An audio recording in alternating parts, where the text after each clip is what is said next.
عید الاضحیٰ ایک ایسا دن جہاں پوری دنیا کے مسلمان سنت ابراہیمی ادا کرتے ہیں، جانور قربان کرتے ہیں، گوشت تقسیم کرتے ہیں اور اپنے گھروں میں خوشیاں مناتے ہیں۔ لیکن ذرا ایک لمحے کے لیے اپنے ٹی وی سکرینز، اپنے موبائل فون اور سوشل میڈیا کی خبروں پر نظر ڈالیں، کیونکہ اسی وقت غزہ میں ایک باپ اپنے بچے کی لاش اٹھائے کھڑا ہے، لبنان میں ایک ماں اپنے گھر کے ملبے پر بیٹھی رو رہی ہے، اور فلسطین کے بچے عید کے نئے کپڑوں کے بجائے کفن میں لپٹے جا رہے ہیں۔ آپ دیکھ رہے ہیں رائز ود محسن۔ اگر آپ چاہتے ہیں کہ دنیا کی اہم سیاسی، اسلامی اور عالمی ایشوز پر ایسی ہی ریسرچ بیس ویڈیو آپ تک پہنچتی رہیں تو ابھی ہمارے چینل کو سبسکرائب کیجیے، ویڈیوز کو لائک اور شیئر کیجیے تاکہ مظلوموں کی آواز مزید لوگوں تک پہنچ سکے۔ عید الاضحیٰ ہمیں صرف جانور ذبح کرنا نہیں سکھاتی بلکہ قربانی کا اصل فلسفہ سمجھاتی ہے۔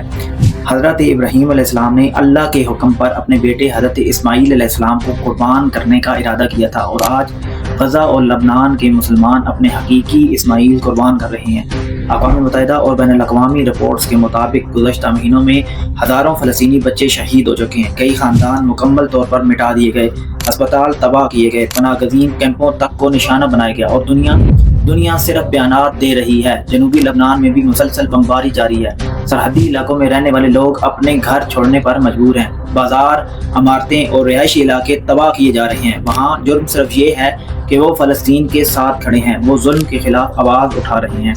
فلسطین کے لوگ آج بھی یہ کہہ رہے ہیں، ہم اپنے حق سے دستبردار نہیں ہوں گے، ہم قبلہ اول مسجد اقصی کی آزادی سے پیچھے نہیں ہٹیں گے، ہم دنیا کی ظالم طاقتوں کے سامنے نہیں جھکیں گے۔ تاریخ گواہ ہے، جب بھی ظلم بڑھا کچھ لوگ خاموش رہے اور کچھ لوگ حق کے ساتھ کھڑے ہوئے۔ آج سوال یہ نہیں کہ جنگ کہاں ہو رہی ہے، سوال یہ ہے کہ ہم کہاں کھڑے ہیں۔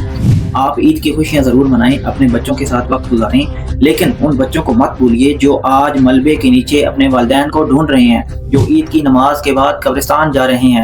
اگر آپ واقعی سنت ابراہیمی کی روح کو سمجھنا چاہتے ہیں تو صرف قربانی نہ کریں بلکہ مظلوموں کے ساتھ کھڑے بھی ہوں۔ فلسطین اور لبنان کے لیے دعا کیجیے، انسانی بنیادوں پر مدد کیجیے، اپنی آواز بلند کیجیے، کیونکہ خاموشی کبھی کبھی ظلم کا ساتھ بن جاتی ہے۔